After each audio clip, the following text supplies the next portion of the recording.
Hey, everybody. Welcome to the Paranormal Peeps podcast. I am your host, Josh. And tonight we've got a great, fun guest with us. But before we introduce him, see who else we got around the table. And off to my right, Elisa. And she's not gone again. She's here. She's here. And to my left, Jamie. And right in front of me is we have Mr. Paul Welch. Welcome, Paul. Woo! Thank you. I have such a boring name, like Paul Welch. It rolls off the tongue. Well, we'll just have to give you a cool name then. Like, Oh, boy. This can go all different Yes, it directions. can. I mean, years ago, I was given the name the Spirit Warrior during some weird session we were doing, but that kind of stuff. That's kind of catchy. That is catchy. Spirit Warrior. Very, powerful. It was like a cold case we were doing where we were contacting like this ex-military guy. Oh, that's cool. And he goes, you're like a spirit warrior is what he was telling this medium. He's like, that guy's like a spirit warrior. I could see where You're like, that's "I'll very take it." And so fitting. she tells me about it, and I'm like, what does that mean exactly? And she goes, it's the way you reach out to spirits. Like, she goes, it's like you put yourself in danger because of your health, and you go out there and you make yourself vulnerable in front of all these spirits. So it's like, dude called me the spirit warrior. That's kind of cool. That will work. So we got Paul Welch, the Spirit Warrior. All right. So we actually first met Paul at the Family Tree Restaurant in Santa Quin. We did. We spent most of the night in the basement hanging out. Yeah. That's right. It was a while ago. What, It wa- 3 years it would ago? have had to have been a while ago. Yeah. Because I used to help Corey do the hunts there, and so I would probably do that place like 50 times a year, I swear. Yeah. This was on our first time there was on a podcast's 100th episode, I think it was the Yeah. night that we were there. Yeah. But yeah, we spent the entire night in the basement in the dark. In It the was mold. fun. In the mold. Yeah, in the mold. Yeah. The mold. And the spider webs. Yeah. So what got you into the paranormal? Actually, I've been fascinated with all things mysterious my entire life. So I was one of those that would spend the entire day watching shit like the Discovery Channel, all the stuff about Bigfoot, UFOs. You just see me tuning into that stuff all day. And so my first actual experience, first time actually doing it, a friend of mine won tickets from a radio show to come to an investigation at Asylum 49. And they picked us up in a bus. They fed us. They took us there. And I remember walking through the hallways like by myself in complete darkness, and it just felt like I knew where I was going. And I just felt all these weird energies. And I knew nothing really about the paranormal. This was like 2011 or whatever it was. And I remember we watched some sessions like with flashlights and different ghost boxes. And I left there like addicted, hooked. It's like, when do I come back? Right? It only takes one time. That's right. It really Yeah. does. It took one time for me to be like fascinated with this whole thing. Like, I gotta do this more often. Did you get any cool experiences then? Personal like feelings and just I remember I was sitting in a room with some people, obviously they were experienced, and they had a couple of flashlights on the floor. And you've seen people use the flashlight trick where the flashlights come Yeah. on and off. Yep. This was not that. These flashlights come on and in sync they start rolling in parallel with each other How across cool. the floor. Whoa. And we were just all looking at it like, what the heck? Like, even the people I was sitting with, like, oh my gosh, like, they started freaking out. Like, because we've all seen Yeah. them turn on and off again. Okay, that's cool. This was a new trick. Yeah. It's like it wasn't just one started rolling. They both turned on and simultaneously started rolling That's so together neat. across the floor. That is so cool. I would have been hooked after that too. I would have too. Yeah. And I'm like, I'm new to this. I'm like, is this normal? Right. You know, the flashlight trick and other things that light up is something we used to do for Publix all the time because that's the inexperienced people love to see things light up. Hmm. It's that instant gratification. I can You're see getting something happening. gratification. You Mhm. don't You don't have to go through hours Mhm. of audio.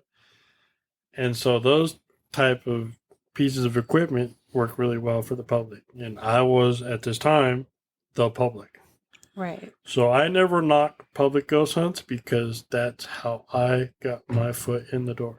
There you go. That's how Us too. I think we all got our start Yeah. on a public. Yeah. Yeah, mine was a chunga hunt. So when Good old Chunga hunt. when I was on the Mhm. team and we did publics, that when I had a group with me, it's like I would have this talk with them. It's like, this is how I got into this.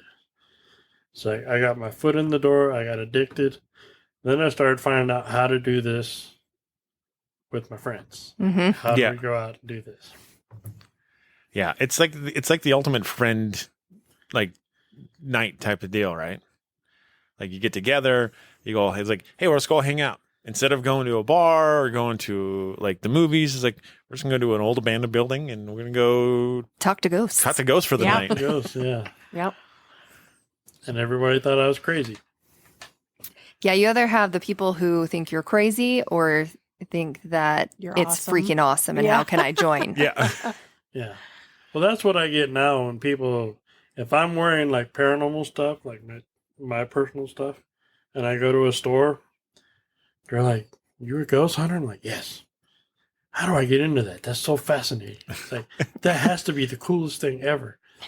I said, it's a lot of fun. It said, I've made a lot of really good friends doing this.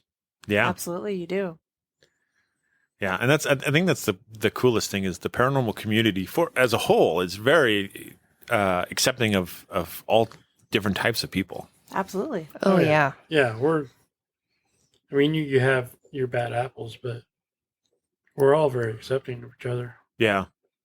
Yeah. And it's like we've all found that common ground, right? Like it's ghosts. And it's all kind of exciting when we get together, when you can get other groups together and everybody's just excited to be there. The whole ParaUnity Mhm. is so much fun. It is. Yeah. I think you had a free event, didn't you, over at the Benson Grist Mill one time? A few times. And it was always my birthday for some reason. It's like I would book it for my birthday and like invite all these people to come. There'd be like 40 people there, all my friends. That's so and fun. we'd have a blast. Yeah. See, And you would think, okay, 40 people, crowded, right? No, I had to search these people down. Like, where are all these people? I had to go from building to building looking for them. yeah, that's what's awesome about the Benson Grist Mill. For those of you that don't know, this place is huge. I think there's 16 buildings on it. It's on like Yeah. 13 acres of property. Yeah.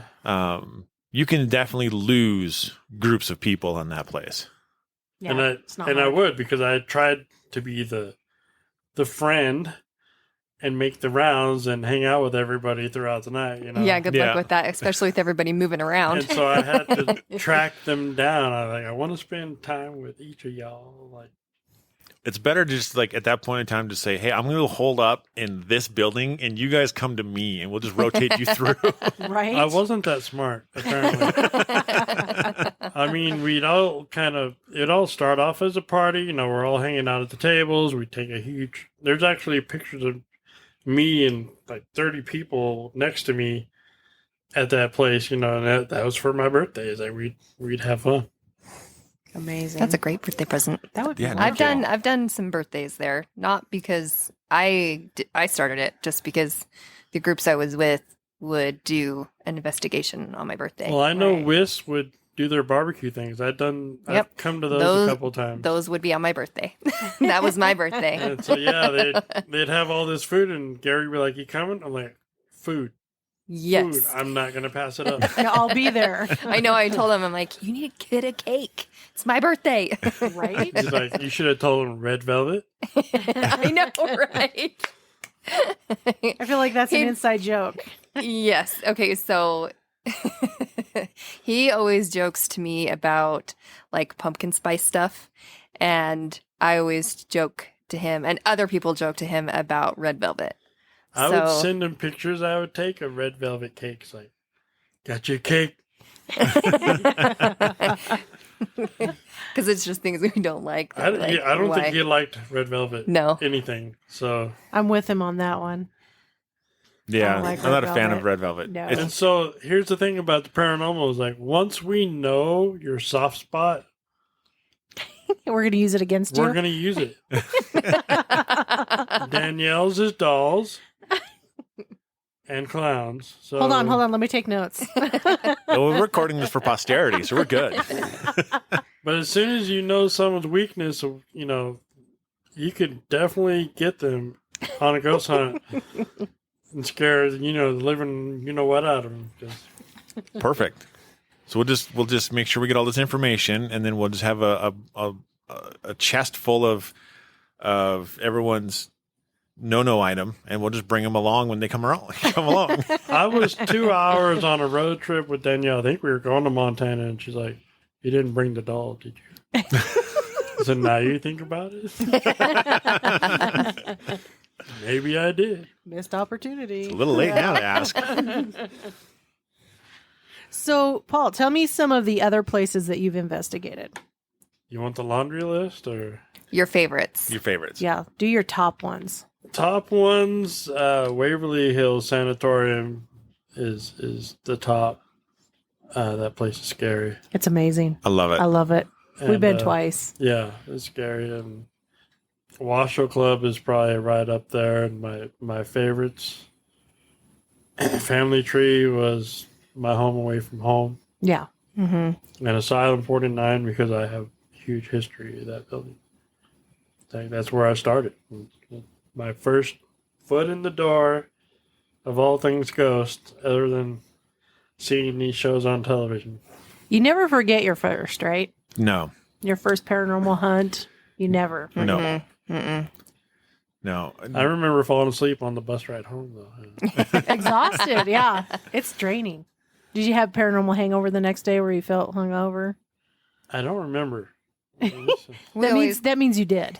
We always call it the paranormal hangover, and then drink Lonnie's the next day, and Yeah. as Energy much drinks, caffeine as we can get. Pedialyte.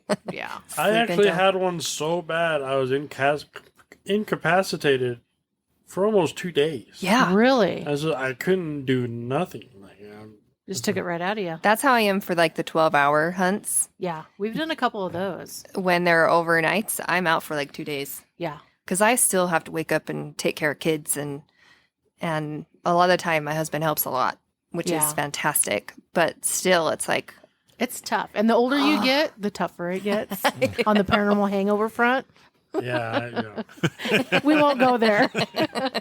so. At Waverly, what was the coolest experience you had there, or one that was memorable?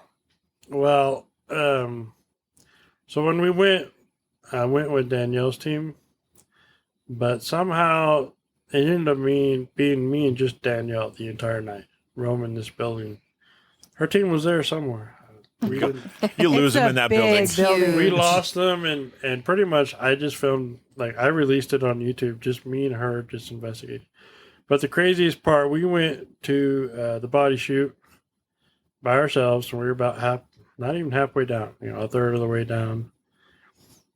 And we were just filming, and she's talking. She's like, I can hear footsteps coming up at us, and she starts walking down a few feet in front of me, and all of a sudden we hear this BAM! Coming from the bottom of the chute. It sounded like metal hitting metal.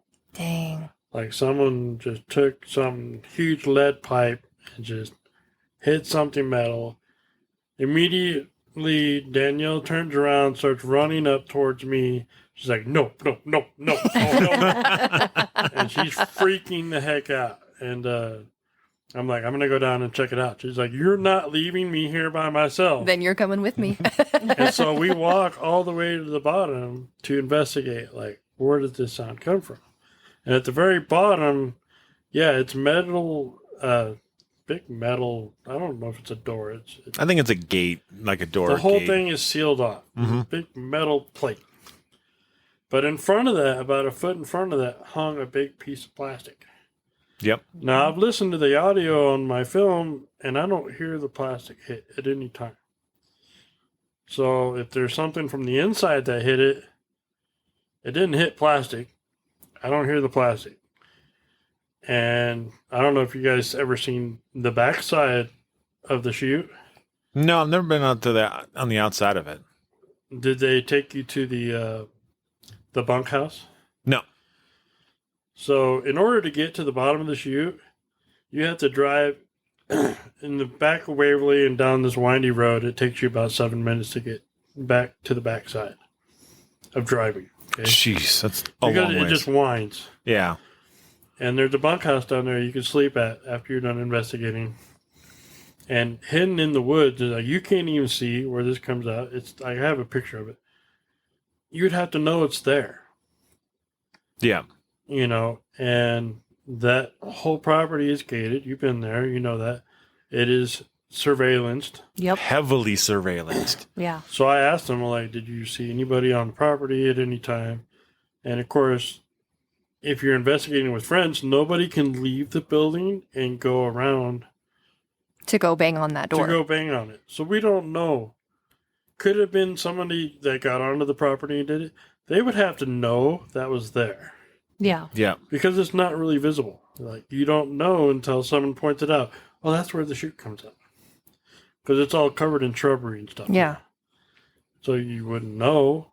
And you wouldn't think the owners or the people running the place would do that.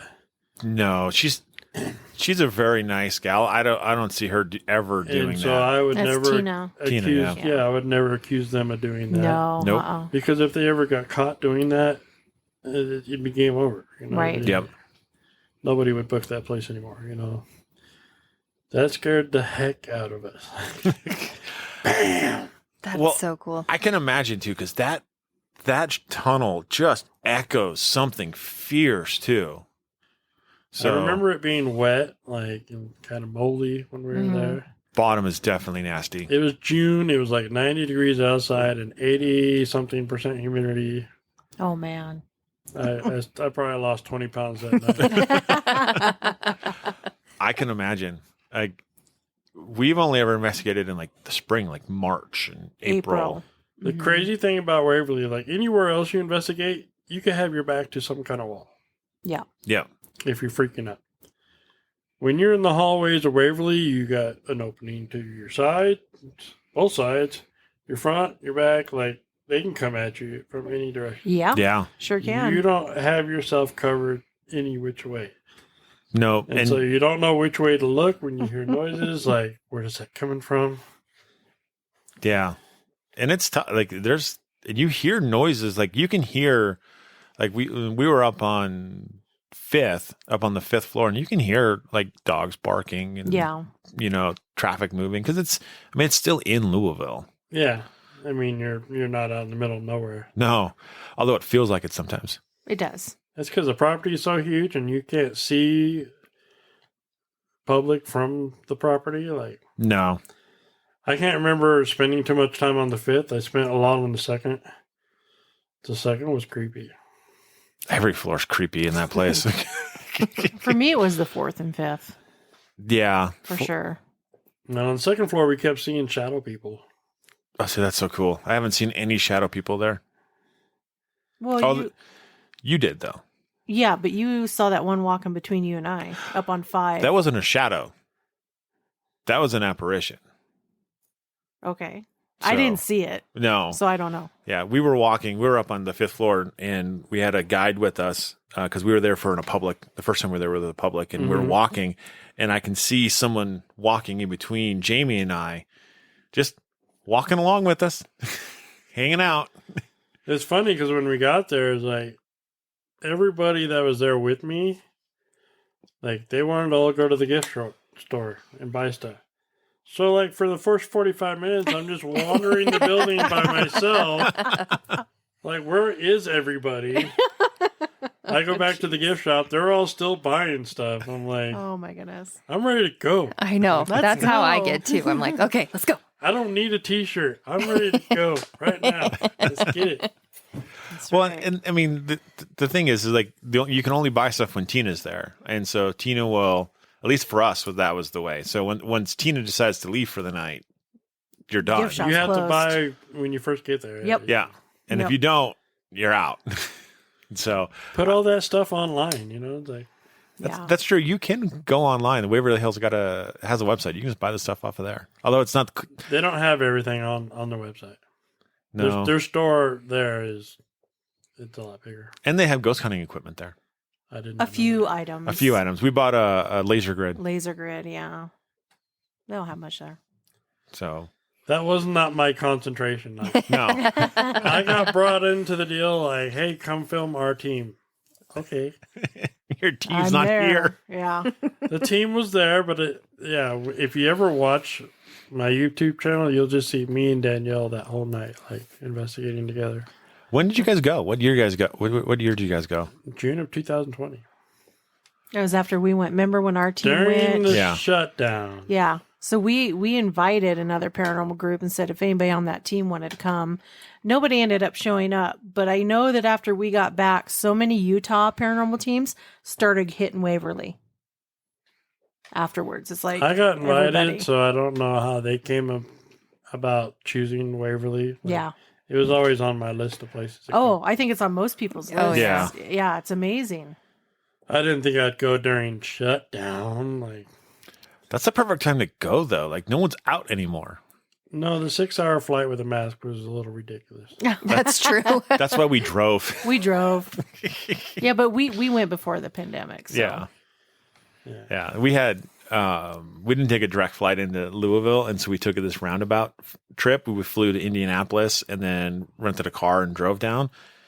And it was such a fiasco that by the time we were said and done, it took 14 hours from the time we got up and went to the airport, the time we landed or got to our destination. It's like it's 16 hours to drive, Yeah. and Yeah. you're way more comfortable. Yeah. So the next trip in 2019, we drove. We drove. We drove. Yeah, but if I drive, it's an extra 8 hours. That's true. You do have to drive from Nevada.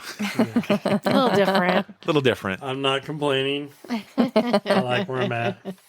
You are like, for a paranormal investigator, you're like in the perfect location because like everything haunted is like in your backyard. Right. And so like that in itself is so cool. So, so you mentioned the Washoe Club, which is in Virginia City, Mhm. Nevada. So what's the coolest thing that happened there? Oh, I got a laundry list, but Just name a few. the coolest capture I've ever gotten was from the Washoe Club. So I was with a Utah team. I took a Utah team out there in the middle of winter, February. And originally I was supposed to go film at the Union Brewery in Virginia City, and they were going to do the Washoe by themselves. A snowstorm hit the night before, and so all the camera guys and the people that were supposed to be part of this filming at the Union Brewery couldn't get over the pass from California. Whoops. So they canceled, and I told this team, I'm like, I guess you're stuck with me all night. I said, the good thing is you'll have an experienced Washoe Club person with you guys all night. And so I investigated with them all night, and we had quite a bit of activity, even though it was stormy outside. But in the morning, we stayed until sunrise. Yeah. And so one of my things that I have a habit of doing is like, okay, right before we leave, we're all going to walk the entire building with sunrise. Take our pictures with this natural light coming in because it's gorgeous. When the natural light starts coming in through the windows, perfect pictures. You're watching the sun come up behind the church. You got this 100-mile view with the sun coming up from the windows. It's gorgeous. And you have natural light to see where you left all your gear. Because when you do an overnight at the wash show, you leave stuff everywhere. Yeah. Mhm. Because you're like, okay, we're going to go take a break and we'll just leave this stuff here for now and we'll come back. And when you go back up, you take new gear up and you go somewhere else. And by 6 a.m. in the morning, you have gear throughout the entire building. So my habit is, if I have to lock the building, I'm going to walk the whole thing. I'm going to look for my gear. I'm going to make sure nobody's in this damn building, for one. Yeah. So I have them up there. We're in what they call the... okay, that was my phone. Anyway, they have a ballroom. They call it the ballroom, even though it never served as a ballroom. It's where the Ghost Adventures caught their amazing apparition crossing the floor on camera. It's what made them famous. And we're all sitting in there, and I've taken my last photos and stuff, and they're all on the bench. And I'm up against the window that goes along Main Street, which is C Street. And I'm looking at this mirror that's sitting in this corner. It's a diamond dust mirror. You know, they don't make those anymore. Nope. And so I'm like, I'm going to go over there and snap a picture of myself in the mirror. And I still have my little Walmart bag with my gear in it. That's what I use to just gather my loose gear. So I'm holding that and I snap a photo and we leave. We start heading home that morning after a whole overnight, 7-hour drive, no problem. You know, Not a big deal. we get 3 hours, but heading back, and I finally have service, and I'm going through my Google Photos. Now look at this picture, and there's someone standing behind me, Oh, full wow. person. That's awesome. Oh, that's so cool. And I start passing it around the vehicle, like, you guys see what I see? They're like, yeah, that's like a bald person, like 4 foot tall bald person standing back in the hallway behind you. Everybody can see it plain as day. I Wow. was like, I didn't know he was there when I snapped the photo. God, that's so cool. It's like, Is it like full color, full apparition? That's Yes. Or is it like see through and no, he's not see through. He's like, he's there. It's great for audio. It's great for audio listeners. That's okay. I Sorry. want to see it. You know, if you want to see this photo, I could post it to my personal Facebook page. So just follow me there. Everybody else does. And that's Paul Welch on Facebook. It's so Paul Welch. You know, I have a lot of pictures of the Watcher because I'm there all the time. Like, we go up there and we'll play Cards Against the Paranormal in the Washer Club Oh, that's that'd be fun. so fun. while having drinks. You know, it's like, well, you are in a Why place that has a not? bar, right? Yeah. So it works. so you can Oh, I can zoom already in. see. You can see him plain as day. Oh my gosh. He's a full person standing in the hallway behind me. That's crazy. Why my photo is not hanging up in the Washoe Club? No It idea. should be. Yeah. Because there's pictures of orbs hanging up in the Washoe Club. Like, God, that's really cool. It's too bad that you didn't see that when you took the picture. no, because it was a quick just snap. And Yeah. then, okay, You let's go go. home. Because we were tired, you know. Yeah. We just lasted all night, freezing our butts Oh. off because it was 16 degrees. Oh my gosh. And see, the cool thing about this photo is that it proves that you can catch paranormal stuff happening It's amazing. in the daylight. It doesn't Yeah. have to be dark. So this wasn't all that happened that night. So on audio, there was this team liked to sleep a lot, so we went down. Could have been 2 or 3 in the morning. We went down to take a nap down in the museum. We had like little air mattresses and sleeping arrangements going People on have down time there. for that? They're supposed to be investigating. Whatever floats that they paid for it. Whatever Right. floats their boat. Right. So I left my voice recorders rolling upstairs, one of them on top of this famous spiral staircase that the building has. There's 2 of them in the world. But at the top, they have it capped off with drywall, so you can't go up the spiral. You know, they don't let people go up there. But I always put my voice recorder up there, and we went down and we started taking a nap. And during this time, I caught 3 EVPs. The first one was a guy saying, "Do you not see me?" No And then Wow. immediately another guy says, "Quiet down," like really loud. And then a little bit later in that same recording, this lady's like, "You got it.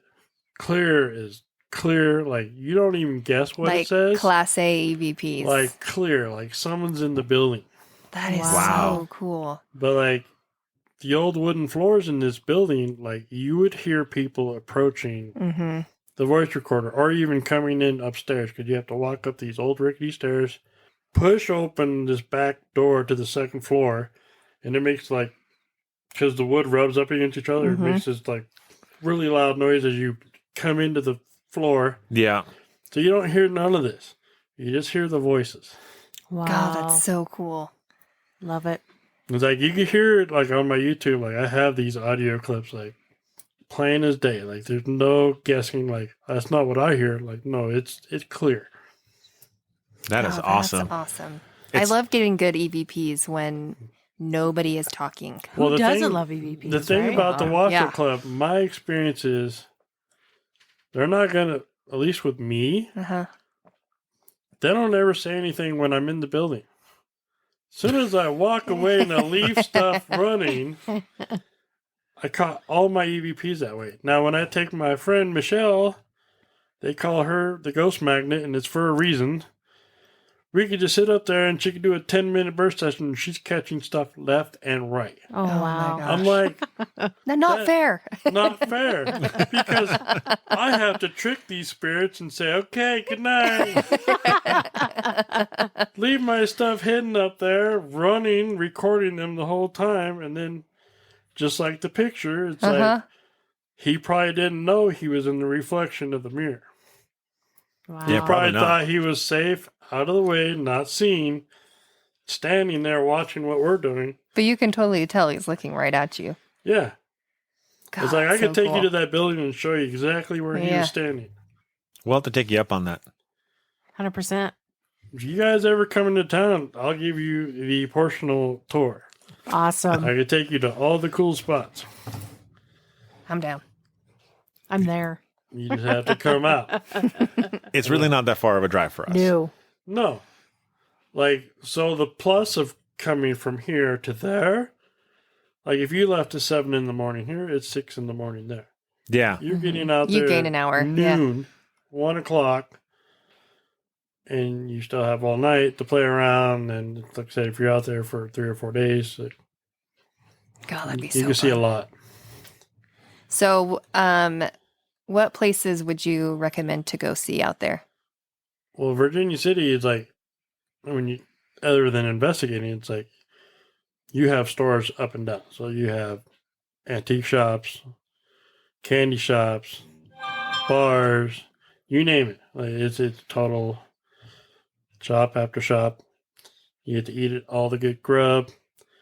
They got hidden cemeteries. They got really cool old cemeteries up on the hill. They got churches you can walk in that are gorgeous. And then they have, in one of the churches down in the basement, you can go in the basement. It's a museum now. You can investigate there. Oh, that's cool. In a church. We've done EVP sessions and caught stuff in a church. Wow. Ah. That's awesome. But like I said, this town is very pro paranormal. It's like Mhm. they have paranormal people coming in town. All the time. We were probably. walking through, it was like a sports store. They called it the Super Chicken years ago. Now it's the Rusty Buzzard or something like that. Now it has a bunch of signs and posters. We were walking through there with our camera equipment. We were filming a documentary, the very first documentary I ever made. And the guy running the place, can't remember his name, he stops us. He's like, Ghost Adventures were just here filming the other day. You got to come back and check this place out, at night. Like, he's all telling us, like, and everywhere we stopped is like everybody wanted to tell us their little personal story. It's like, Oh, that's you cool. never believe what happened in this building. But it's like we had to film the Union Brewery, which was off limits to most teams, but I had like a special access.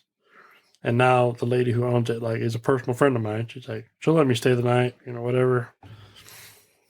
And we were doing like the Mackey Mansion and the Washer Club that all that weekend. So it's like we were busy. Booked up. Yeah. That is not a problem that I wouldn't mind having. But we got to do the Union Brewery when it was still just all sawdust. It's just walls and sawdust.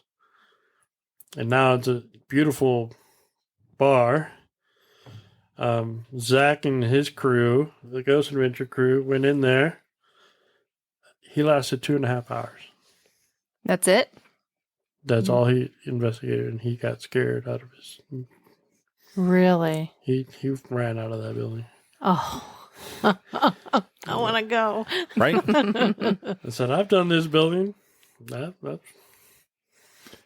You're like, I can last more than 2.5 hours. So I'm in there all the time now because when she's in town, because she lives in California, but she comes into town, it's like I'll be there hanging out with all the drunks like all night long. So that brings up a good question though. What's the scariest thing that's happened to you on an investigation? I thought I was dying. Is that scary enough? Yeah, that would be scary Please enough. tell. This also happened in Virginia City. So the weekend we were filming this documentary, right? We were eating lunch out of a cooler in the gazebo of the Mackey Mansion. They have a gazebo. They do weddings there. So we're like, we're going to crash this gazebo. We're going to pull out the cooler. We're going to make sandwiches. Like, we didn't even ask. Okay. We just went to the gazebo. We're sat at the table. We're making sandwiches. And after we're done having lunch, we're like, I've been coming up here for like all these years, and I've never been in this building. And so we're like, let's take a tour. So like me, Zachary Stone, Zach Waters, and Corey Broadhead from the Family Tree, we walk in there and we pay to take the tour. And this little young kid, he's telling us all this historical information. The very first 2 main floors. And the first main floor that you walk in has like a built-in safe. Like the house was built around this safe. Oh wow. Or they used to have like a guard that sat in there with a shotgun. This was the mining office. Oh, yeah. And a mansion. Okay. So he gives us the kind of the gist of the first 2 floors, and then he goes, you can wander upstairs by yourself. So we go into where the stairs are, and I'm like filming the stairs down. I'm just filming everything. I don't know what we're going to use for this documentary. I'm just filming everything. And then we start breaking out a joke because they ask Corey, like, where are we, Corey? She's like, Bobby Mackey's. And they're like, no, that's the other side of the country. And so we head upstairs, and I'm like filming into each room. And there's Mr. Mackey's room, Mrs. Mackey's room, and like the children's room, and a bathroom, like a really old bathroom. I think it was the actual first working bathroom in all of Virginia City. Oh wow. And they start breaking out their Echovox, and they start investigating upstairs. I'm still filming, and then I remember filming the bathroom, and then I started getting chest pains. Like I thought I was having a heart attack. And it was severe. Like sweat started pouring off of my head, and I started getting really lightheaded. And I look at Corey, and she's like, "You okay?" And I walk out of the building. I walk all the way down to the main floor, and then down another flight of steps, and go out the door to where all the chickens and stuff are. And I remember when I got out the door, I felt better. Mm-hmm. I went and sat in the car, and it just like I was completely beat. Like I lost all ability to function. I was like, I didn't have the pains anymore, but my ability to stand up and function with everybody else is just, I'm just going to lay here. You were like drained? Yeah. I was completely drained.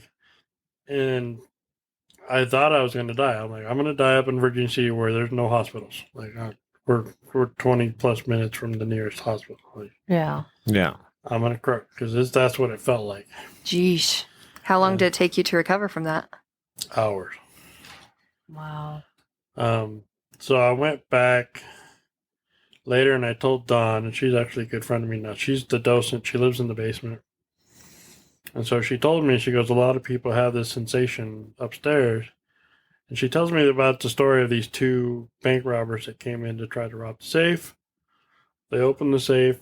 Their chests were blown apart with a shotgun right there on the spot. Oh. Ooh. They both, shotgun to the chest. right there on the main floor.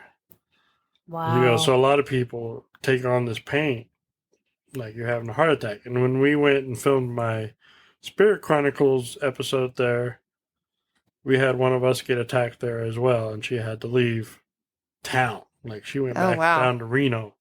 Wow. Yeah. She missed out on the Washoe Club that night. You know, she had to go back down to Reno. But during that whole tour, like I went back over the audio of my camcorder. Like when we first go to the stairs and I'm just filming down the stairs, Mm-hmm. I catch her male voice saying, behind you. Mean, like behind you. And so when we go upstairs, in that moment I got attacked filming the bathroom, I catch a female saying leave. Like, Jeez. this is not on like voice recorder. This Yeah. is just camcorder, me filming Yeah. with a cheap ass camcorder. So it sounds like they just really don't like you, like people there. I mean, if you have all these experiences like leave and behind you, and then the sensation of like having a heart attack.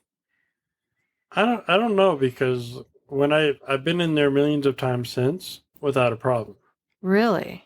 That's interesting. So the weird thing is that experience there that weekend led to a lot of things to come, which led to the craziest story I've ever had at the family tree like a week or so later. Oh, do tell. But it's like that building has a lot of history. Johnny Mhm. Depp, who's in the news now, Oh, Yeah. all He's over. my favorite. Mine too. he I love actually Johnny Depp. slept upstairs while filming a movie. He stayed there overnight. Mhm. Well, nights. I don't know how long. But he had his own ghost experience seeing a little girl in the building. And Wow. I have her voice on audio. That's Wow. so cool. That's so cool. This is another story with Danielle. She has my $200 voice recorder and my headphones on, and she's listening. I Doing like call a it- live EVP session. Yeah, I call it my sonic ears, because you hear pin drops. Yeah. And so her stomach growls. We all hear it, and we're laughing. And then this little girl, really polite, comes through and says, "Excuse me." And so I play this for Dawn, who lives in the building, and she goes, "Yeah, that's our little," I can't remember what her name is now, but that, like, she recognized the voice. And you could hear it, like a very proper speech, the way she said it. That's cute. Like they would That's talk awesome. back in the old days where everything was proper and there was no slang, like.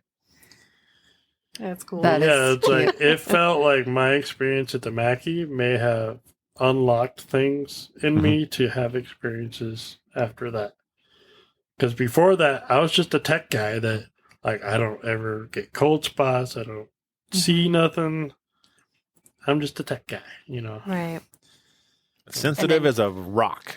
And then you 'cause started getting experiences I'd after be investigating with all these people, like, oh, you feel the cold spot? Oh, you see the shadows? I'm like, I don't see a damn thing. that. But it was a week, pretty much 7 days after my experience at the Mackey Mansion, that I had the craziest thing at the family tree. Do tell. I was there with Wisp, Gary's team. I don't remember. I think he had guests there. Like he We doing in charged- public? like a little public investigation. And it's me, Gary, and Tim downstairs. And Gary starts talking to me about this book that's done there. Okay, and I looked at this book. It's like a health encyclopedia book. Nothing special. Right. Covered in dust. And he's telling me, don't touch it. Don't take it home. Don't move it around. I'm like, okay, cool, whatever. I've done this building a million times. First time I've ever heard of this book before. Because I don't investigate with Gary very often, so he's telling me these things. I'm like, okay. And then he's like, I'm going to go get my cleansing kit. So he leaves me and Tim downstairs, and I watch him kind of walk over to the stairs and up, and I can still see him because there's light coming from upstairs. Yeah. I guess the lights are on upstairs or whatever. So I watch him walk out. And as he exits the room. What appears to be like a teenage boy, malnutrition, no hair anywhere, but with 6 spider legs, starts crawling at me and Tim. I'm Freaky. sitting there staring at it. The thing is crawling fast. And I grabbed my flashlight, and I don't remember if I grabbed my flashlight first or if I screamed like, "What the freaking hell is that?" I screamed, okay?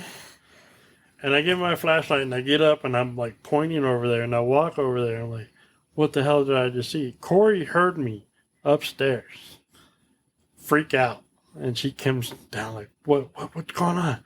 She's like, "You never freak out." And I'm like telling her this thing that I saw. She's like, "You're not the only person that's seen that." But it's like, I saw details of this thing coming toward us. Did Tim see it? No.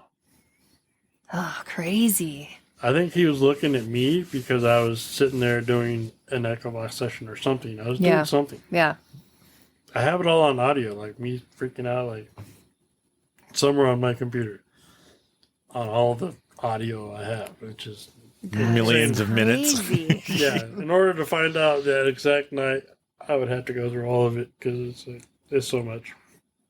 But yeah, it's like I saw this thing, and then everybody came downstairs, and I remember the drive home because it was by myself. That's all I could think about is this. I'm thinking This of this creature thing in coming at you. detail, Burned and into your I couldn't mind. sleep. Yeah. And I remember going back to the family tree, and Corey looks at me. She's like, "You gonna be able to go downstairs?" I'm like, "I don't know. I haven't crossed that bridge yet." Did they say that it was Lucy or anything like that, or? I don't remember because I've heard of Lucy before.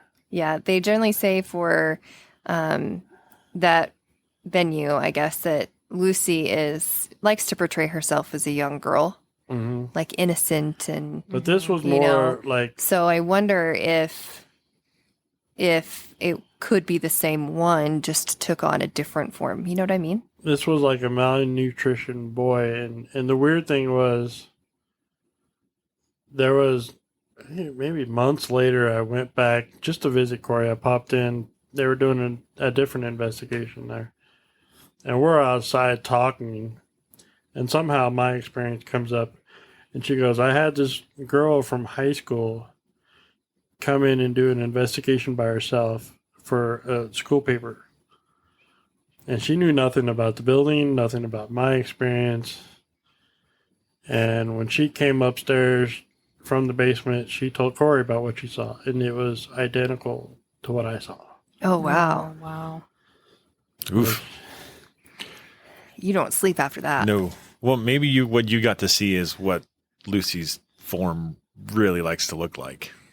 Instead of being the all innocent little girl, you got to see True form. Did you More of a true form. ever watch the Dead Files episode? Yeah. From there. no. You haven't seen it? No. So No, I haven't seen it either. Amy Allen had a sketch done of what she saw in the basement, and she called it like a gremlin person. Mm-hmm. I'm like, that's pretty close, except for what I saw, it looked like spider legs, like it was crawling on. Wow. Yeah. I hate spiders. I mean, I Yeah. don't like spiders in the first place, Yeah. let alone a humanoid spider. Human spider? A Yeah. hybrid.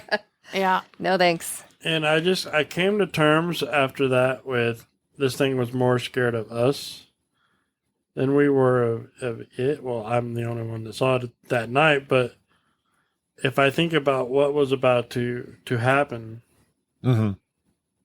Gary was getting his cleansing kit. He was going to come back Oh. downstairs Yep. and start cleansing stuff. Yeah. Did that trigger what happened? I don't know. Probably. Possibility. Yeah. Yeah. There's always a possibility for that. Oh, yeah. So, Because I've been on investigations where they're, with the WISPs team, that when we were about to cleanse something, it would get intense. Sometimes Yeah. it can get real intense. And I got this EVP right before we were about to cleanse a home. And it was like, it's so clear. And it goes, "You suck." So the thing is, the people I investigate on a normal basis, we don't cleanse nothing. Yeah. We don't carry Yeah. around cleansing kits. Mm-hmm. Yeah. We're there to gather evidence, and the last thing we want to do is scare them out of the room. Mm-hmm. Right. We want them to talk to us. Yep. I don't do residentials. What I do is it's for fun and research. Yep. Yeah. That's how we are now. Yep. Yeah. I like it that way. Yeah, it's like It's better. I stopped doing residentials eons ago Yeah. because I can't do them the way I want to. Mhm. I want to be in that house for days. Right. Yeah. I want access for days, Right. not 3 hours. And Yeah. get real good evidence and real good experience there. Rarely do homeowners allow you to kick them out of their house for a few days. Well, and it's not just that. It's the fact that what the homeowners are experiencing, it doesn't happen in 3 hours when you're there. Yeah, it's like You they know what I lived there for mean? 25 years and they're Right. telling you the 5 things that's happened over those Yeah. 25 years. Right. Although that haunted bop it that we ran into, That was fun. Haunted bop it. a haunted yeah. bop it. Yeah. Bop it. It Twist was, it. it was interesting. But it's like, so after that Mackey Mansion experience, it's like I started seeing spirits, like a few of them. Like it Since opened up for you. It seemed like, I stepped in some shit pretty much. Yeah. You couldn't get it off. And I would It's go. stuck. The weird thing is, like, I like to go to these metaphysical events, these big, they're almost like paracons for metaphysical, Yeah. spiritual stuff. And I'd go and I'd be stopped. Be like, you. And they'd hand me a rock. Hold on to this for a while. Mm-hmm. And they'd come back, how you feeling? I'm like, I'm the same I did, Mm-hmm. They're like, you have spirits all over you. I'm like, what? But the coolest one was this teenager. I walk up to a booth and they're selling like these sprays and stuff, like these cleansing sprays. Mm-hmm. And this teenager walks up to me and she's like, something's going on with your throat. And it was really sore. And I did the family tree the night before. Not the one where I saw something, but I did an investigation there. And it's like I was getting sick or something. She goes, something's going on with your throat. And so I'm like, okay, how do you know that? She's like, and her mom walks over. She's like, well, she'd like to do a reading on you. So I sit down and she pulls out all this tarot deck and stuff. And she starts flipping cards. And she starts going to all these definitions and everything is hit. Boom, boom, boom, boom. Everything she talks about, spot on. This is a teenager. Wow. And then she flips over this purple butterfly. She goes, this is holding you back. A butterfly. Butterfly. But what does it represent? Right. What it represented was the woman I was married to for 17 years. Oh, Oh. dang. Oh. Our house, we had purple butterfly decorations all over the place. Holy cow, that's crazy. She had purple butterfly stickers on her car. Mm-hmm. Talk about spot on. Because she never let me do the things I wanted to do Mm. or have the money I needed to do the things I wanted to do. Right.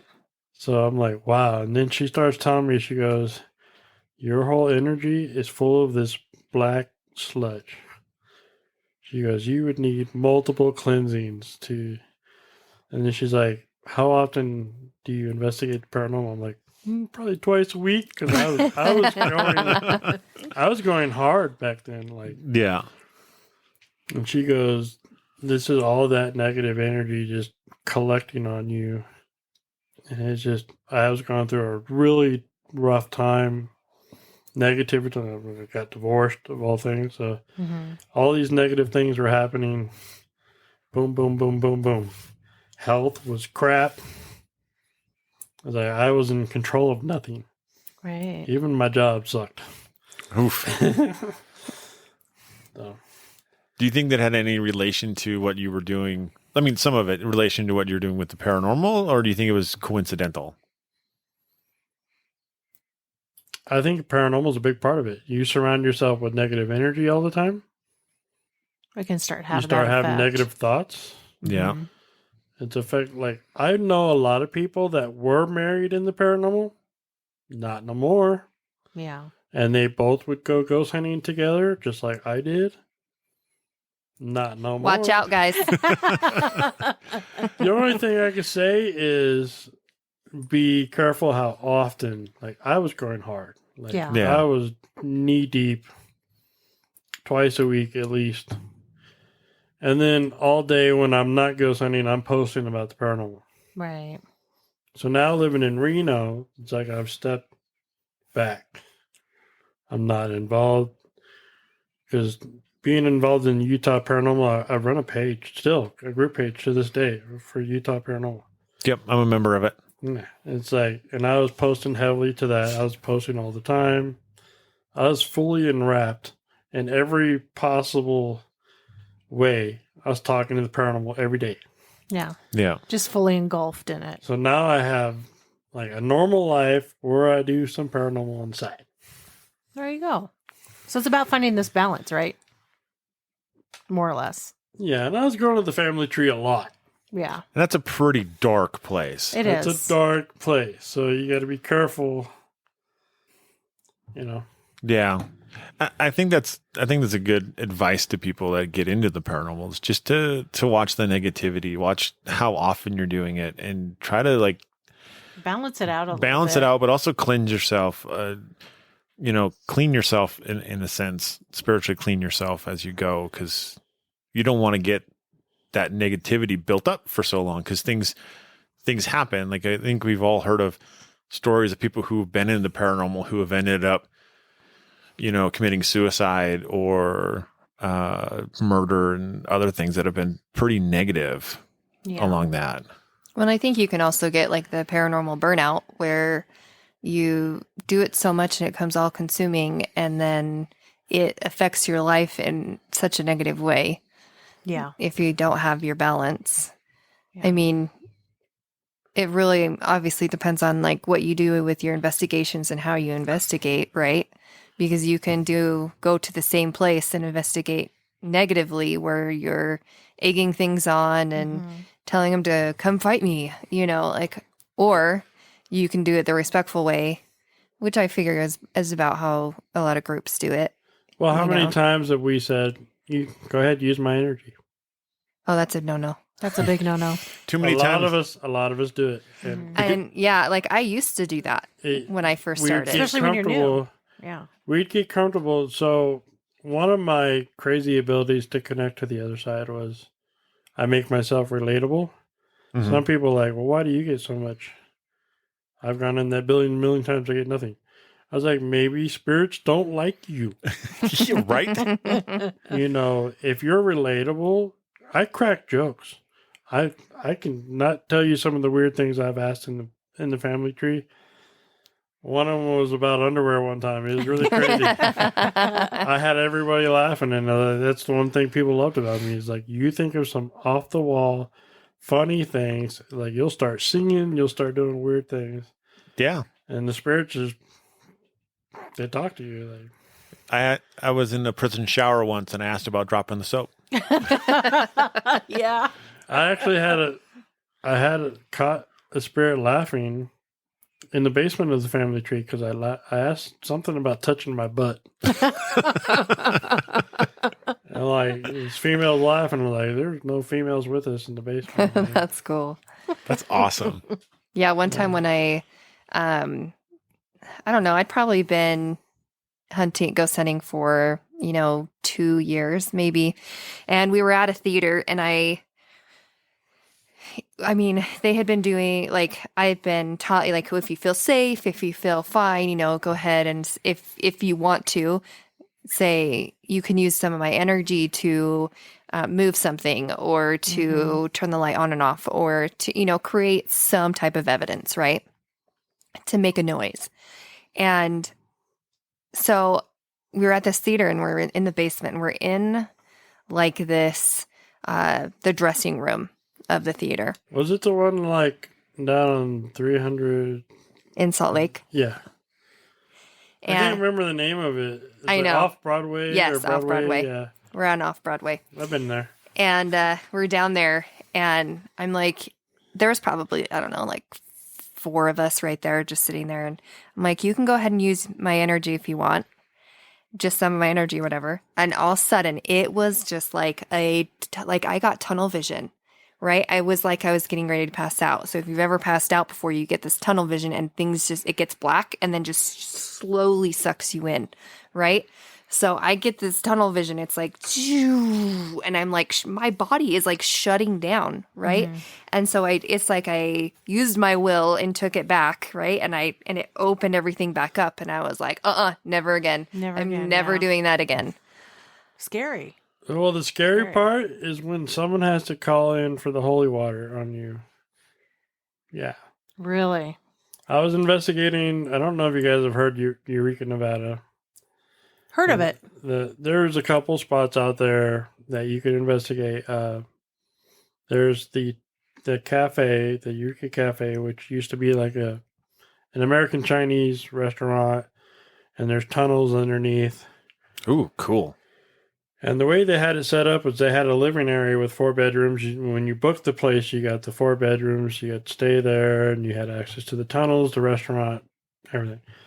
But we booked for a film project the Jackson House Hotel, which is this haunted hotel. They don't have a front desk or anything. They actually booked the rooms through another hotel.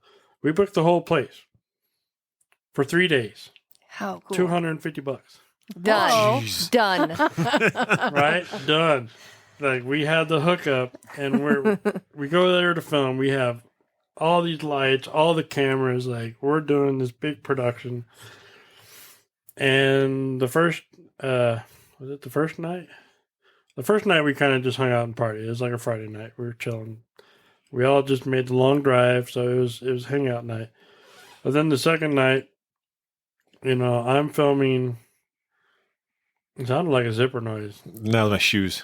Oh, your shoes. It totally sounded like a zipper. Right? Yeah. Like, why are we hearing a zipper? Anyway. Why do you have zippers on your shoe? First I'm off. filming. I'm still living in Utah at the time. I'm filming 2 of my Reno friends. These ladies that came down from Reno. They're amazing. I'm with them, and I'm with Shane from Bear River Paranormal. And I'm filming them for, I don't even know how long. Hours go by, and then I wanted to take a break. And they're like, well, let's go investigate the kitchen. And I'm like, I don't want to. Like, have Zach film you. I'm tired. I want to take a break. No, you got to go with us. So I go down there, and I'm filming them, and we're having this crazy stuff going on in the kitchen of this hotel. It hasn't been used in forever. And I remember we came out of the kitchen, and then I don't know what happened after that. But on film, they started asking, like, Paul, you okay? You don't look okay. It's like your eyes are completely black, and so the camera's now sitting down on the table. I no longer have the camera, and you can just see them walk me out of the room. Now, what happens from that point to the point where I wake up upstairs, I don't remember none of it. Oh, wow. But somehow they got me out of the kitchen, through the dining room, up the stairs, to the back, and out the back deck. And when I come through and I'm staring at my friend Lisa Ludwig, she's like, you feeling okay? And I'm like, I'm really thirsty. And I had no idea what's going on. And she looks over at Shane. She's like, go get the holy water. I'm like, you want me to drink holy water? So they bring me like this really tiny can of Coca-Cola, which did help. And they're telling me like you don't remember nothing? Like, you weren't yourself. Like, your eyes were just solid black. Wow. I was like, I don't know. I don't remember any of that. Wow. Yeah, I've heard of that happening before. That's scary. I mean, we've always called it spirit jumping. Mm-hmm. Where spirits jump into you and kind of take over. Yeah. But luckily, I was with someone that knew how to handle the situation. Because I'm not normally with people that know how to handle something like that. Right. But she had everything she needed.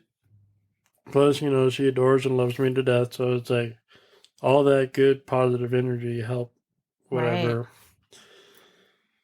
So was it like when you stepped outside is when you finally like came to? I don't know how long they had me on this deck. I have no idea. That's crazy. I just remember her staring right at me. She's like right in my face. get those smelly feeling- things in your nose. Smelling salts. You feeling okay? I'm like, I'm thirsty. I was like, why am I so thirsty all of a sudden? It's like, Wow. so that was really Crazy. cool. And I think we gave up for the night after that. Yeah, Good- probably. Good place to end it. Yeah. And they went home the next morning, but we still had another night. So I filmed Shane and David from the Bear River Paranormal like all night long the 2nd Mhm. night. And I think I released like 10 mini episodes of that. That's Nice. awesome. So, Wow. what's like, have you caught anything really cool on the camera while you were filming? Not like they'd be like, oh my gosh, it's like a lot of things I've caught are either audio related, like nothing moving by itself, I wouldn't say. hmm Nothing really that'd be like, oh my goodness. Like, Yeah. Then like a shadow figure walking across the screen. no. Coming up to say hi. Nothing moving. A lot of Closing my doors. a lot of my filming is like for documentation reasons. Right. Right. Yeah.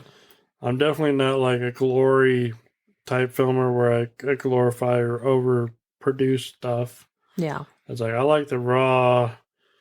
We're just gonna go in like my episode of Asylum 49. It's like there's no interviews, there's no talking, and we don't pretend nothing. That's awesome. Yeah. The cameras are rolling. You guys go. You guys know what you're doing. I know how to film. You guys.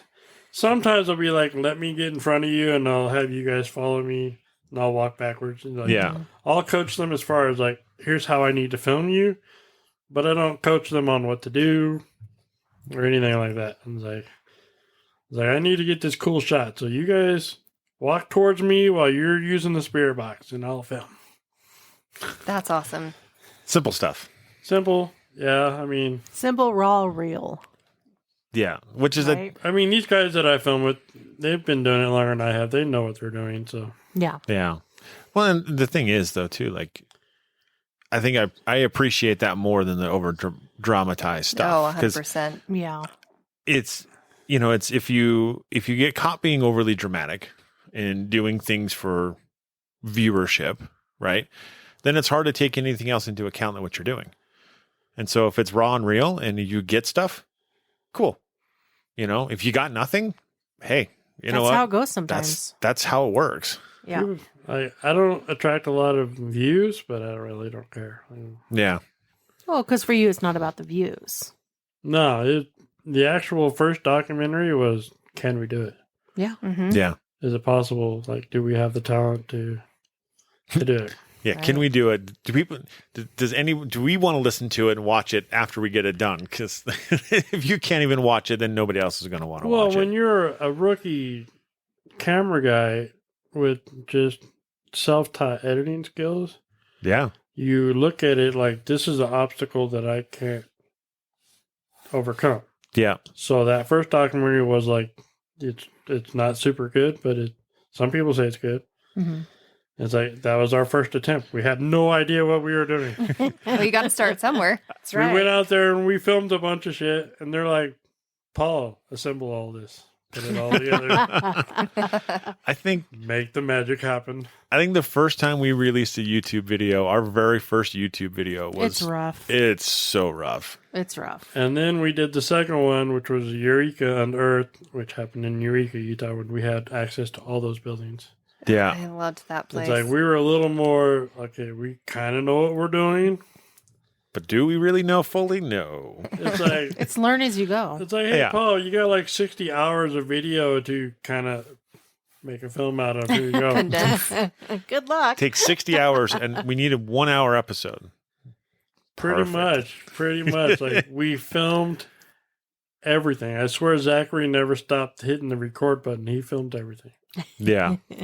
It's like, here you go. It's like we're filming us on ATVs going through all these mine sites with the mayor. Like, what am I supposed to do with all this stuff? Like, Yeah, that's a lot of extra video. Still cool though. that was a cool experience because he lived there his whole life. He was knowledgeable, and he's taking us on these, ATVs, like all around all these cool areas. Like, this is pretty cool. Yeah. It's always nice when you get that super inside look to everything. That one person who knows pretty much everything that there is to know about the town.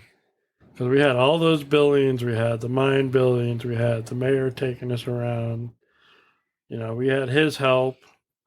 And for those of you that don't know, Eureka, Utah is let's just call it a one street town for the most part. Like It's probably grown since a little bit then, but I mean, it's long, right? Like, yeah. because you get in town early, but it's not that much. It's like maybe 5 miles of town on like off just two sides of the street. Yeah, and when we were investigating, most of it was just empty buildings. Yep. Yeah. Yep. I mean, now it's like, I think they have a candy store and... And all the buildings we've investigated that are, I don't know, old is relative in this term because most from like 1950s, it looks like the buildings, but that old section of Main Street, they're all refilled again. Yeah. And so there's like some antique stores and there's a bistro at the end. Like it's a nice place. We had access to the diner. We had access to the Gatley. We had access to the bank. We had access to the Topless Bar, the company store. We had access to the Fitch's Mansion, the mine buildings. Oh, that's awesome. We even kind of got to investigate the Tintic bed and breakfast. I didn't know there was a bed and breakfast in Eureka. Oh, yeah. I don't know if it's still open, though. Oh, that's true. It's not one of those places that you're like, let's go to Eureka. There's lots to do. It's one of those towns that people pass through to go take their sand rails out to have fun. Yeah. Three-wheelers, Yep. their motorcycles. It's a stop for gas. Yeah. Or where you go to drop things in holes and blow Their them up. liquor store Apparently. is kind of also their grocery store. Oh, that is small town USA right there. You have a liquor section and a grocery store section. Which is perfect if you drink, because then you're like, hey, look, I can get my alcohol over here and I can get my munchies for afterwards. You can get moonshine there. Oh, wow. Hey. The more you know. You're right. The more you know. I wouldn't recommend it while ghost hunting. No. No. Never. You should not be inebriated ghost hunting. It's not safe. It's not up there. No. Because No. there was a lot of tragedies up there. There was mines scattered all throughout Eureka. Like, Yeah. Mm-hmm. Yeah. It can be a dangerous place. Like there's lots of undiscovered mines, or not undiscovered, but lost mines essentially that people forgot about. And, like you need to be safe. so that was a fun filming project. That turned out pretty good. That's awesome. Nobody watched it, but it turned out good. People ask me about Eureka, Utah all the time. I said, "Did you see my film?" No. I'm like, well, there you go. Answers in the film. Is it a film or is it on like YouTube? It's on YouTube. It's a film on YouTube. Everything is on YouTube. I haven't never charged for anything. Lap dances a couple times. Anything paranormal, never charged. Sorry. Right. That's how it should Got to be be. specific. Yeah, right? So inside the U.S., what is your number one bucket list haunted place that you haven't done yet that you want to go? And then on the other side of that, what's your number one bucket list paranormal place to investigate that you want to do outside of the U.S.? Well, outside of the U.S., I want to do Dracula's Castle. Oh, me too. That would be awesome. That would be a lot of fun. Like, I've seen that place, not in person, but on TV. I'm like, I want to. And as far as inside the U.S., I've always been drawn to the Axe Murder House. Basilica. Yeah. That'd be an You awesome feel one. drawn to the house, huh? As long as I can remember me being in the paranormal, I've been wanting to take a trip there. Out of all the places you've seen on TV, including Waverly, Yeah. Mhm. I've had my eyes on the Axe Murder House. Really? What is it about the house that draws you there? I don't know. It's not explainable, huh? Yeah. It's not a big location, so It's tiny. It's small, I very don't small. like tiny locations. I don't like residentials. So but you just feel that draw. it could be the children. Hmm. Yeah. It could be connecting with children. Mhm. Yeah. The story behind that house it's heartbreaking that the family was axed to death in their house. But it's crazy that it's an unsolved murder to Yeah. this day. Yeah, it Because is. I've done a lot of bucket list locations. You know, I've done Goldfield Hotel, Mhm. places like that. You done Waverly, which is almost everybody's bucket list. I've done, you know, airships. I've done castles. I did Preston Castle, which was amazing. Especially since my uncle was locked up in there when he was a little boy. Really? Yeah. Whoa. I'm leaving there. I'm heading back to Utah from California. And my living uncle messages me, "Were you just at Preston Castle?" I'm like, "Yes." How'd you know? Well, he follows me on Facebook, you know. And he's like, "Your Uncle Mike was locked up in there when he was little. I used to have to go see him all the time because that was his brother." you know. Yeah. Wow. And that Preston Castle was a place for bad boys. And you would, at first, I'm like, okay, weird. But then I'm like, oh yeah, he was part of the Hells Angels when he grew up. So he never left that bad boy Oh, personality. nope. He just grew into it more. He became a Hells Angel as an adult. Wow. So I didn't, going into Preston Castle, I didn't know this family connection with the building. It's beautiful. If you've never seen it, Never even heard of it. research it. I'm surprised you've never heard it. I mean, even anybody aware that Rob Lowe had a paranormal show for a little while? I vaguely remember something about that. He and his sons went and did Preston Castle.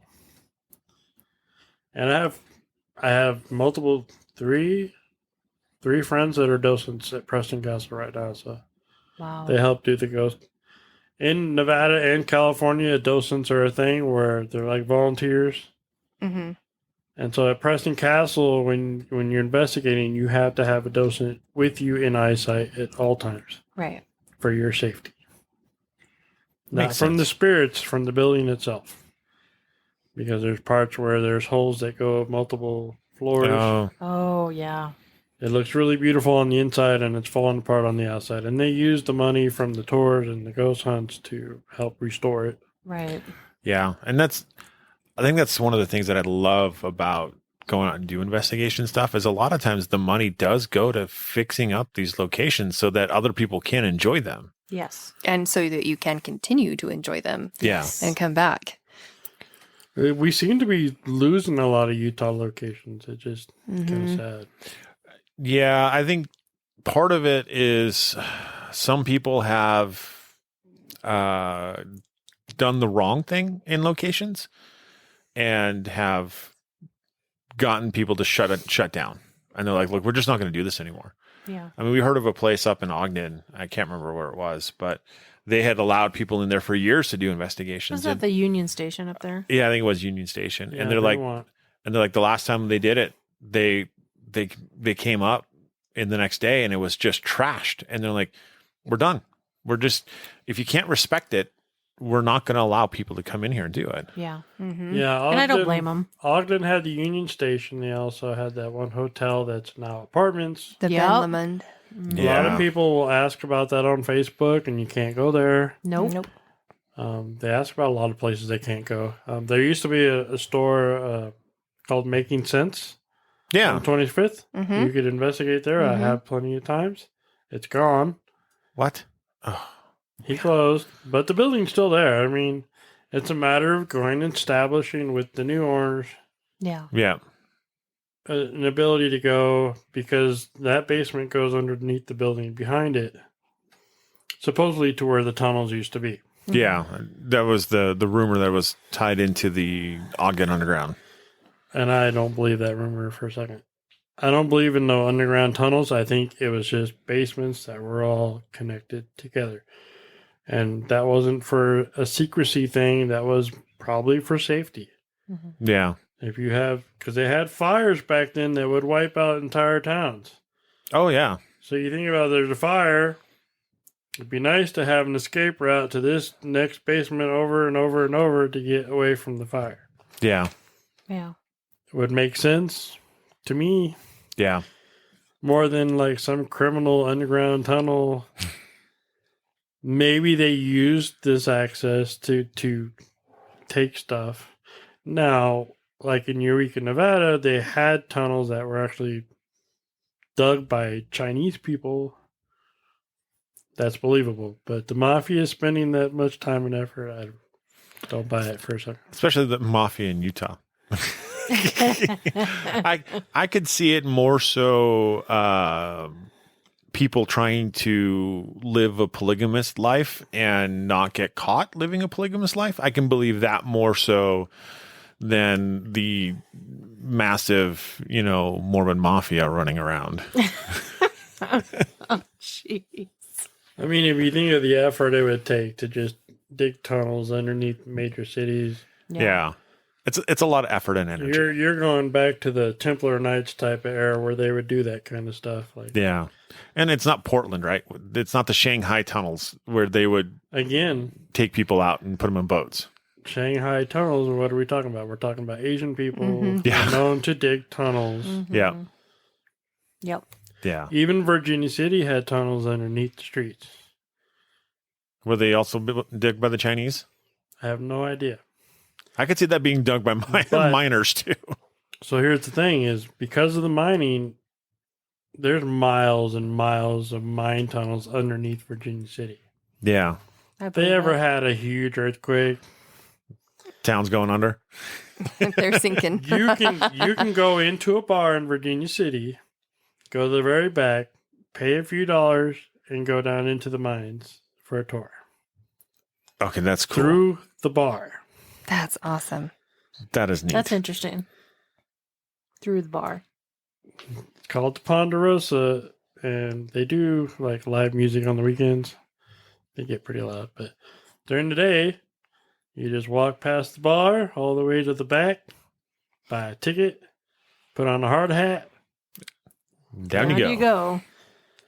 and they give you all this history about, all the mining in Virginia City and what it paid for, how things were linked to presidents. Like, you go to the Mackey Mansion, there's a dining table in the basement downstairs where Mark Twain sat and ate, Thomas Edison ate, President Grant ate there. Wow. It's like a laundry list of important people have sat at that table.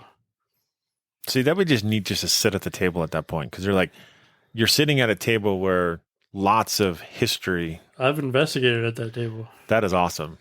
Did you get anything? It's in my film. Go watch it. You got to watch this film. You have to watch my YouTube channel now to find out. And what is your YouTube channel called? It's Paranormal Veracity, which is kind of, everybody thinks when they look at that, oh, Paranormal Veracity, you have a team? How big is your team? One. I am you. a team of one. Paranormal Veracity started off as a magazine. It's like a side thing I was going to do I had a team. Well, Yeah. I was part of a team. I'm like, I want to do something on my own. So I'm going to start this magazine. The meaning of veracity is pursuit of the truth. So it fit, Yeah. Mm-hmm. And then after I realized, like, I'm not a very good writer. I could put these magazines together, like, artistically really well, but I'm not a good writer. And I was like, but I do video. So I just kind of transitioned from one format to the other. Yeah. Right. And I think honestly now with this day and age, like most people don't read magazines anyway. Like Not anymore. no. Mm-hmm. There are more like the vlog style YouTube stuff. That's where everyone's at. Yeah. So That- the social media and It's All on your it's phone. attention span. That's why Twitter only allows so many characters. Nobody wants to read these long 5-page things. No, nobody does. Give me 240 characters and I'll read that. Right. And that's why TikTok is so popular, is because you're getting 3 minutes. Yeah. And that's it. You get 3 minutes and most TikTok videos are 30 seconds to a minute. So, Like, if, they're I, not long. so if I yeah. take something I've already released on YouTube and I put it on TikTok, like 3 minutes of it, I get more views on TikTok. Yeah. Oh, I believe it. We went live in the prison. A friend of mine went live on her TikTok channel. 7,000 people watching that live Wow. Holy cow. at one time. And you're looking back at your videos going, that counter hasn't moved in 6 months. I got 147 views on this movie I made 3 years ago. And it doesn't seem fair. Like, it hurts your feelings. Like, nobody's watching my stuff. Yeah. But then I remember all the fun we had. And I could watch through it. And I could release little clips on Facebook. Because people have seen little parts of it here and there. Yeah. On other platforms. I just tell myself, we had a blast. That we just had fun. You know? Yeah. And that's the thing, right? Like I've looked back I've watched some of our older stuff, and it's like I remember that night. Like you watch it and you're like, oh yeah, I remember like over at this place this stuff happened. And of course that's not on film and it didn't show up in the final cut, right? But you're like, this was so much fun, or man, it was so cold that night, or you know, whatever. And it's like this is a great way to just remember what we did. Yeah. So where can people find you at? Facebook, at Paranormal Veracity page, or my personal Paul Welch. 10 million people follow me there, it seems like. I have a YouTube page, Paranormal Veracity. You can find me there. A lot of my films, you know, documentaries, short videos, raw videos, where I don't do any video, I just release stuff. Can all be found there. I'm on Instagram. Not sure exactly what the tag name on that is. I'm on Twitter. Like, these links should all be on my Facebook. Okay. Perfect. Yeah. Yeah. So go check them out, everybody. Absolutely. And then where can they find us on Facebook? Well, you can find us on Facebook at CPR, Cold Spot Paranormal Research, or on the Paranormal Peeps podcast. Yeah. And you can find us on Instagram at coldspot_paranormal_research. And Lisa's like, I don't know what our Twitter is. Nope, never been on it. Sometimes you have to create like new usernames for all of it. It's like It's hard to remember. If you like on Twitter, it's like I'm a paranormal badass on Twitter. Like. There you go. And we are CPR Paranormal on Twitter. And like always, stay ghosty, my peeps.